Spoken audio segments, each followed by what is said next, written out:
शिव जी को जल चढ़ाते समय ये गलती बिल्कुल मत करना। बहुत से लोग शिव जी को जल तो चढ़ाते हैं, जलाभिषेक करते हैं, गलती कर देते हैं और उसका पुण्य जो है उनको मिल नहीं पाता है, उनकी वो पूजा सफल हो नहीं पाती है। आपको क्या करना है, सबसे पहले जब भी आप जल चढ़ाने जाते हैं तो क्रम से देख लीजिए। सबसे पहले आपको जाना है तो शिवलिंग जो होता है आपको ऊपर दिखाई दे रहा होगा, फोटो में भी मैं दिखा देता हूँ। सबसे पहले तो शिव जी का जो दाहिनी तरफ जो होता है यानी सीधे हाथ पर गणेश जी विराजमान होते हैं, तो वहां पर सबसे पहले गणेश जी पर जल चढ़ाया जाता है। फिर बाएं हाथ पर यानी उल्टी तरफ कार्तिकेय जी होते हैं, उन पर जल चढ़ाया जाता है। बीच में अशोक सुंदरी जी होती हैं, दिख रहे होंगे ना आपको, ये अशोक सुंदरी जी है, फिर इन पर जल चढ़ाया जाता है। उसके बाद में जो माता पार्वती होती है उनका हस्तकमल होता है, यानी जो शिवलिंग है, शिवलिंग के चारों ओर आपको दिखता है ना, ये हाथ से ऐसे बने हुए शिव जी के चारों तरफ जो जगह होती है, ये माता पार्वती का हस्तकमल होता है, हाथ होते हैं। इन पर क्लॉकवाइज आपको जल चढ़ाना है, यानी घड़ी जैसे चलती है उस तरह से आपको जल चढ़ाना है। घड़ी कैसे चलती है, उसके बाद में आपको शिवलिंग पर जल चढ़ाना है।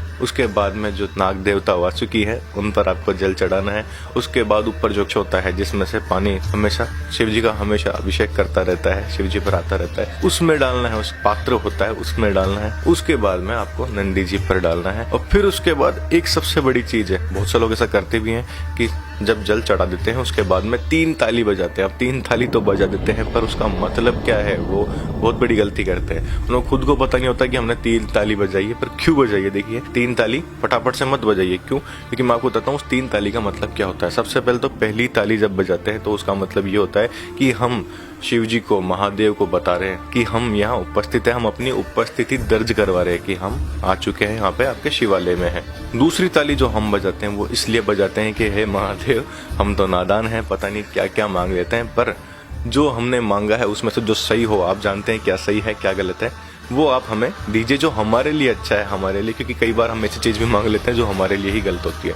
तो हे महादेव, जो हमारे लिए सही है वो हमें प्रदान करें। तीसरी ताली बजाने से मतलब ये होता है कि हे महादेव, हमारे जीवन में जो भी कष्ट हैं, पीड़ा हैं, जो भी आपदा है, उनसे हमको मुक्त कीजिए, हमें स्वस्थ रखिए, सुखी रखिए, और जो भी पीड़ा है, कष्ट है, वो सब हमसे दूर हो जाए। और इसके बाद में आप दोनों हाथ ऊपर करके हर हर महादेव जरूर कहिए और कमेंट में भी हर हर महादेव कह देना। और इस जानकारी को सिर्फ अपने तक मत रखना, इस जानकारी को शेयर करने से भी पुण्य मिलता है। तो जितना आप इस वीडियो को शेयर करेंगे आपको उतना ही पुण्य मिलेगा। और कमेंट में हर हर महादेव लिखना और अपनी स्टोरी पर भी जरूर लगाना ताकि वीडियो सब तक पहुंचे। और रोज इसी जानकारी चाहिए नई नई, तो फॉलो जरूर करके जाना।